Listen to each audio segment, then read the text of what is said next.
Welcome to the Building PA Podcast, the voice of the construction industry throughout Pennsylvania. Here are your co-hosts, Chris Martin and Jon O'Brien. Hello, and welcome to the Building PA Podcast. I am co-host Jon O'Brien from the Keystone Contractors Association, joined as always by fellow co-host and Pittsburgh legend. He's a legend out there, folks. Western PA, the pride of Western PA, Chris Martin, everyone. Chris, how we doing today, sir? Hey, Jon. I say it all the time, but you constantly go above and beyond in ways to introduce me, so I love it. I wish I was a legend, but thank you. Hey, everybody. My name is Chris Martin. As Jon mentioned, I am with Atlas Marketing, and we tell stories for companies that build things. And I actually am in our central PA office today, so I'm outside of Pittsburgh. So maybe the legend grows. I don't know. The legend's on the road today, folks. Watch out. But hey, yeah, it's good to be here. This is a really interesting topic, and Jon, one you mentioned to me multiple times, and we've been talking about it off air, if you will. There's so many questions about this topic. So, you want to introduce our guest? Yeah, we're talking briefs today, Chris. So don't get too excited here. So try to hold back. I'm going to try to hold back, man. Yeah. Yeah. And that's where the legend dies. Yeah, there it is. Now we are super excited. I mean, there's always a lot of legal actions happens, especially in this industry. But there's a big case now, which the industry either once they know about it, they're shocked to hear this is happening, and the people, it's a big case, and we're glad to have an expert on who's actually working with the case. He's coming up with a friend of the court brief. Of course, I'm talking about my new friend here. Met him a couple months ago, maybe 2 months ago. Mike Pascoe of Ice Miller, an attorney out of Philadelphia. Mike, how we doing today? Doing great, Jon. Thank you very much for having me. I appreciate the opportunity to talk with you guys today. Yeah. And in an industry like this, if we were to talk about cases, we could have 54 podcast interviews a day. There's always litigation in this industry, but this one really piqued the industry's interest. And this is a big one. Of course, I'm talking about the Clearfield County case. And for those that don't know, you maybe want to give a brief little intro on. Well, why don't we start with you first? You want to properly introduce yourself and let people know who you are? So my name is Mike Pascoe. I'm a partner with the law firm of Ice Miller and their construction litigation practice group in their Cleveland office.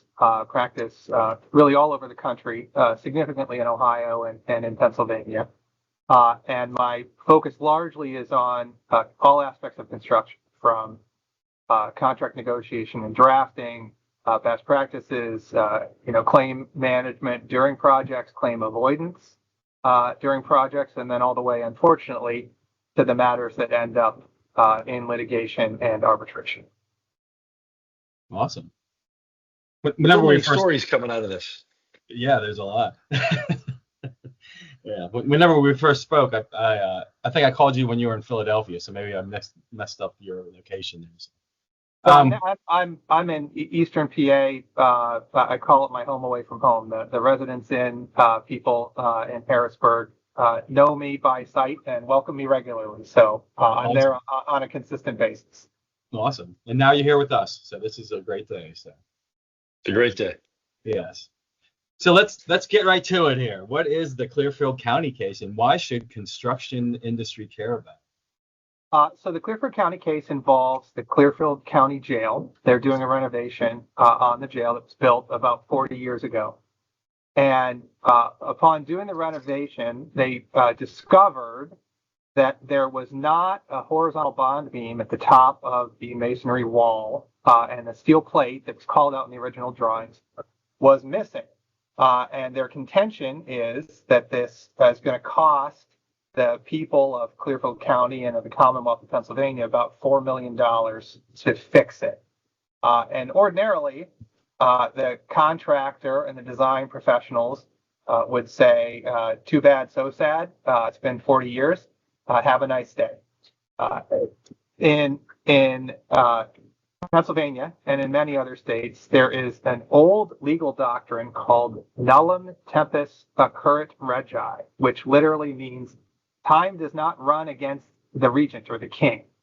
And it's a principle that the limitations on legal actions that exist between private parties should not exist for public parties because they represent the good of all of us. And so we are all harmed when they are limited from bringing actions, and so they should not be limited. To date, that has applied only to what's called the statute of limitations, which is a limitation on bringing an action in the first place, and it's triggered under various circumstances that are fact specific. There is, however, something called a statute of repose, which is essentially a final end date whereby everybody involved in anything can be absolutely certain that that thing is over. And at least in Pennsylvania, this doctrine of nullum tempus has never been applied to the statute of repose.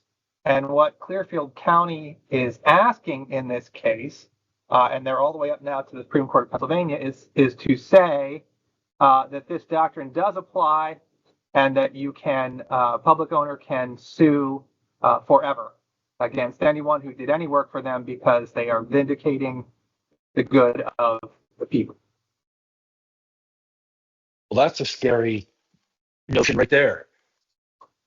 Yeah, I think that the big thing that that Keystone Contractors is interested in is presenting the Supreme Court with the practical implications of something like this.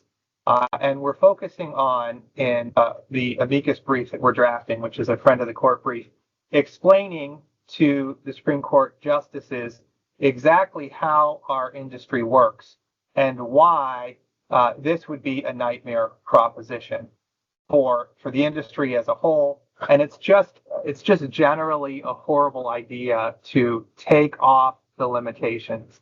And I'll give you a specific example in this case. The plaintiff in this case does not have and has not attached the original contract between the parties, which we all learn in the first year of law school is the number one thing you need when you're filing a breach of contract claim, and they don't have it. But they said, hey, these are the people who designed it and built it, and they got to be liable somehow. We know they did the work, so we should get to sue them.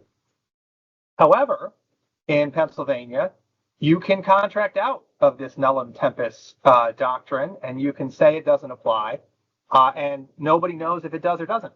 And more importantly, in the construction industry, while they have an original set of drawings, as everybody who has ever participated in building a building knows, those drawings can change sometimes significantly throughout the construction process for any number of reasons that don't even include negligence or misconduct, but could be a mutual value engineering decision that's better for everyone.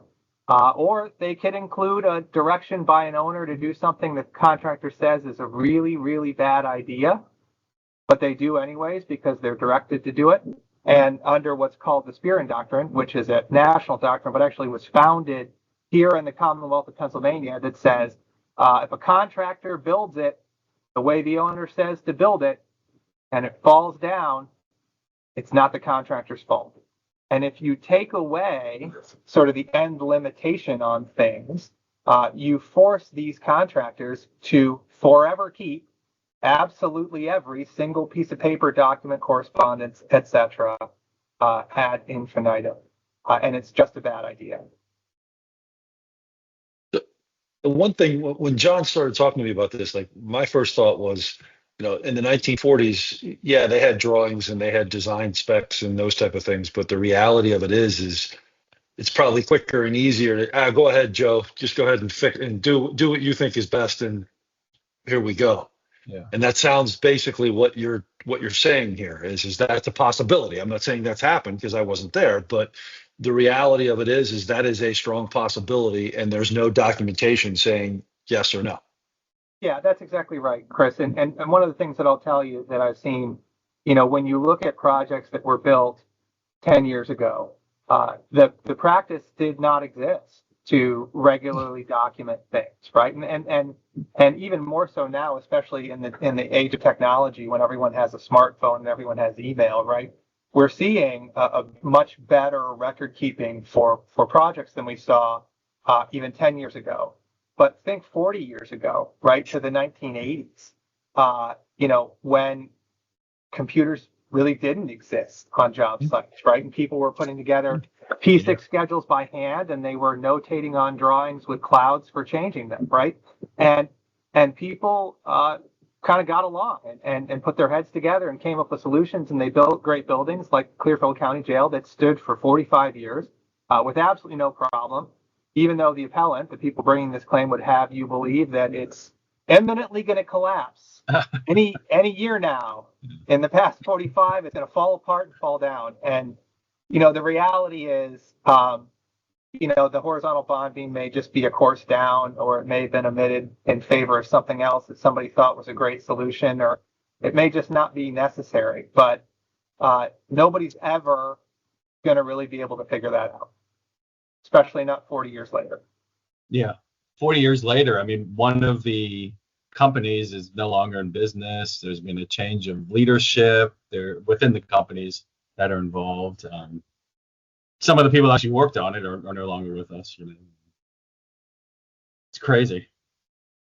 The thing that really concerns me about this is the ramification for other projects. Yeah. And I know I'm preaching to the choir with you two, but I mean, I can imagine if our clients at Atlas Marketing, have projects that they're working on, they could be sued 50 years in the future from now based on this reference. And that's why we jumped in, because of that, because right, we can't sit on the sideline and let this play out and do nothing. And if it, that's why we continue with Mike. Yeah. I mean, hell, if that's the case, I walked out in my driveway yesterday, and 6 years ago I had somebody that was working on my roof, and there was a nail. Can I go back and sue them for that? I mean, like, I know I'm Mike, and you're laughing. I'm like, this is I guess I'm kind of looking at this from the common perspective of, now we can just go sue everybody we want just for the hell of it, Well, and that's I think scary. Also in the construction industry, right? One of the unique aspects, and I tell people who get into construction litigation, young associates who are starting, right? It's not crazy complex, but you have to learn and understand it. And in the construction industry, we have these often very complex contractual chains, especially in Pennsylvania with public owners with the Separations Act, where you don't have a single contract between a single public owner and a single general contracting entity. You have multiple prime contracts, which really is not quite unique in Pennsylvania, but is almost unique to Pennsylvania. And so all of those prime contractors, right, are all going to be on the hook potentially forever. But here's the problem, right, Chris, is that their subcontractors and the subs and the material suppliers are going to skate. So let's say you have somebody who manufactures a custom unit for you, and you install it, and you install it properly, and you hook it up properly, and you balance it and commission it properly. And, boy, does it run properly, and it's supposed to run for 20 years, and 10 years down the road, it conks out because they used the wrong kind of screws or nails or whatever it is, right? And it falls apart. You'd be on the hook for that because you happened to install it, but you didn't build it. And you're looking at that entity who supplied it to you, and they're scot-free, right? Because 12 years down the road, that statute of repose is going to run, and you're on the hook to the owner to replace it, right? New unit, new everything, new whatever. There's nothing you can do. And so the industry that we're in, because of the Separations Act and because of the unique nature of how our contracts work between each of the entities, it really hangs out to dry those prime contractors who are working on all of those contracts. Absolutely. And it's the opposite of, put aside the Separations Act and whether it's smart or not, it's the opposite of what the Separations Act is even designed to do, which is to spread that the availability of these contracts to smaller entities. Now you're going to hang them out to dry. Yep. Yeah. It seems like we're just kind of running around in circles like the dog wagging its tail. Yeah. So whenever, I'm sorry, go ahead, Mike. No, go ahead, John.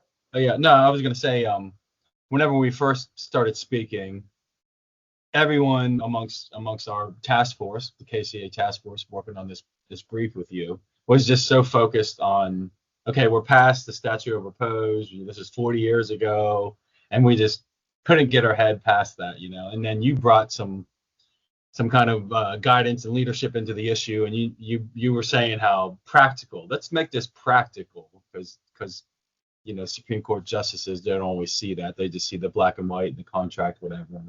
And I think you did some research. You want to share some of your findings as far as data and how much data is accumulated over the years for each project, and it's crazy, man. So.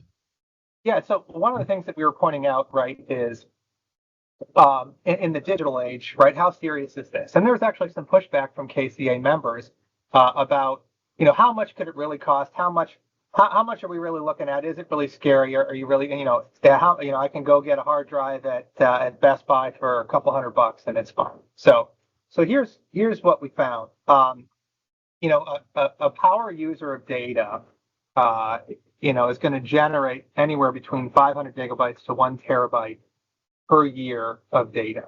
So, emails and documents and things. Now, think of the construction industry and plans and specifications and large PDF documents and, BIM models and sort of everything else that comes along with what it is we do in our industry. They're definitely going to fall into that power user category.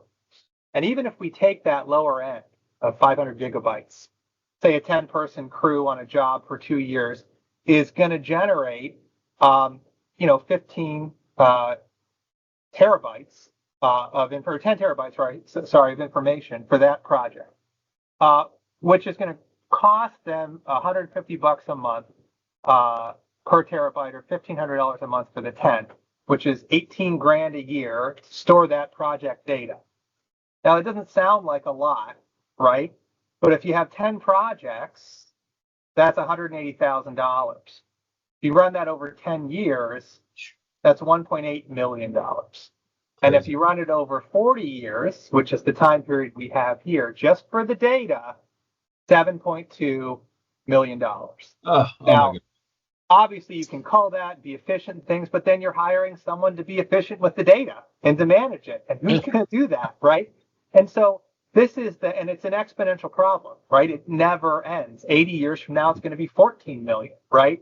And so that's the reality of not providing finality and certainty. And that's why the legislature was on the right track when they were actually considering shortening that statute of repose, not like. It's funny. I hear you. As a business owner, my attorney and accountant has always said, you keep your tax papers for 5 years. And I can guarantee you I'm not spending that much money to, hold on to my tax records or stuff like that. But that just along that record, that pace for if somebody's listening to this that isn't, thinking about the documentation of the construction industry and the things that are needed there, like that's just a practical component as well for everybody to think about. Yeah. Well, and the industry has ways to deal with this, right? I mean, that's what public-private partnerships are for, right? Don't just build it for me, maintain it for me for the next X number of years, and I'm going to pay you Y number of dollars because you're well situated for it, right? And if that's what you want to do, if that's how you want to contract, that's great, right? And those work, right? I mean, we're seeing those across the country as a great way for public owners to say, I don't build roads and bridges, I don't build jails, I don't know how to maintain them. We're going to hire you to build this and not just build it and maintain it, right? And then you get the general contractor in there looking at it and saying, all right, well, I got to maintain this thing for X number of years. Here's how I'm going to build it to do that efficiently, right? To make sure that I'm generating value for myself and savings. And there are ways to deal with this that don't involve pulling the rug out from underneath an entire industry across the Commonwealth. Nice. Yeah. So, you got a question, Chris, or can I go? Or? No, go right ahead. So you can always go, man. All right. You look like you had like smoke coming off your head. You're like, yeah. I think it was the cost of keeping the data was really getting you. I'm still blown away by that. I mean, it's crazy. It's crazy. But so no wonder far, we're building data centers, right? Yeah, there you go. So far, our audience, we've been around 5 years, and our audience is amazing. They're awesome, the best builders in I'd say the country, at least Pennsylvania. Amen. But they know how to build a building. They understand design to completion. They don't understand the legal process. So you did a great job explaining the case and everything. But what exactly is happening now? So can you just briefly say about this brief, what's going to happen with the brief, and then what's going to happen with the case and everything, and just. So the appellant's brief is in. The party asking for this doctrine to apply brief is in. Opposition briefs are due on the 11th of August. We'll submit our friend the court brief. It'll be heard by the Pennsylvania Supreme Court, and they will decide.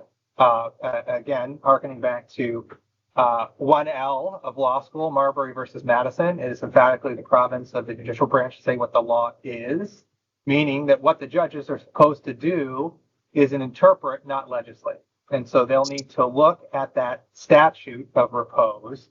They'll need to look at what was contemplated when that legislation was drafted, and this doctrine of nullum tempus, and make a decision based upon what the law is, whether or not this doctrine should apply. And across the country, there's a split between whether it does or does not apply.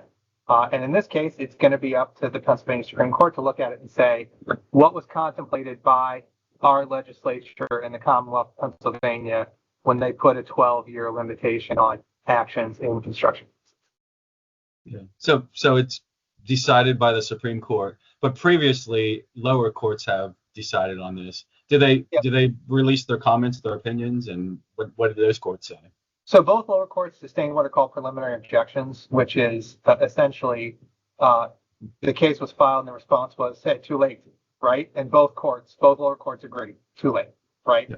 And this really was, it really does read as a test case of something that they thought that somebody who wanted to raise this issue thought was simple, thought that they could bring forward and make a great case out of. And talk about this massive cost to the poor people of Clearfield County and the Commonwealth of Pennsylvania. And so it's exactly that. It's a vehicle to bring the issue up to the Supreme Court of Pennsylvania. Okay. So this is a public project, and you can speculate here. This is purely opinion here. So the people bringing this case up are not using their own money. Could you see a private owner losing at all the lower levels on a project that never failed, never had any issues 40 years ago, and then take it? I think it's a misuse of public taxpayer dollars to take it to another court to lose again on a project that never had an issue. That's the irony of it, right, John? Is that the justification for the application of this doctrine, nullum tempus doctrine, is that it hurts all of us, right? And you're hurting all of us, and we all have to pay. And your point is really well taken, right? I mean, now you're wasting all of our money to prosecute this case, when in reality, based at least on what the legislature is doing, it seems that the trend, that what we want, is heading the opposite direction. And so it is frustrating in cases like this where you see things like that, but the joy of the judiciary is, people get to be heard, right? And they present their controversy. And so if that entity thinks that that is a good use of that entity's funds, they're entitled to do that. But it is ironic that they're arguing public good with what, at least from our perspective on our side, appears to be a waste of public resources. Yeah. And the one thing that you mentioned, Mike, too, is that in 45 years there hasn't been an issue. Yeah. So the likelihood, because I slept at a Holiday Inn last night, the likelihood of all of this happening is pretty slim. But yeah, nonetheless, we'll all have to be keeping an eye out, end of August to see, or is that the right time frame to be looking at this? I mean, knowing that it's going to go. You've been watching too much Boston Legal and Law and Order. The briefs will be in at the end of August. Okay. I wouldn't anticipate a decision anytime near that. I don't know what the schedule is looking like right now, but briefs will be in August 11th, right? So then they'll be heard. There may or may not be oral argument, and we'll get a decision then from the justices. Okay. So we'll all keep our eyes out for that. And see what And then, happens. and then we'll have the brief. So if any KCA members want to see the final brief, we'll let us know. And when the case is decided, we could bring you back on and we could talk about it. That'd be awesome. I'd love to. Yeah. Great. Yeah. That'd be good. Well, Mike, thank you so much for joining us today. This is a very interesting case to watch because it impacts so much. But thank you. Thanks for joining us, and we'll see you soon.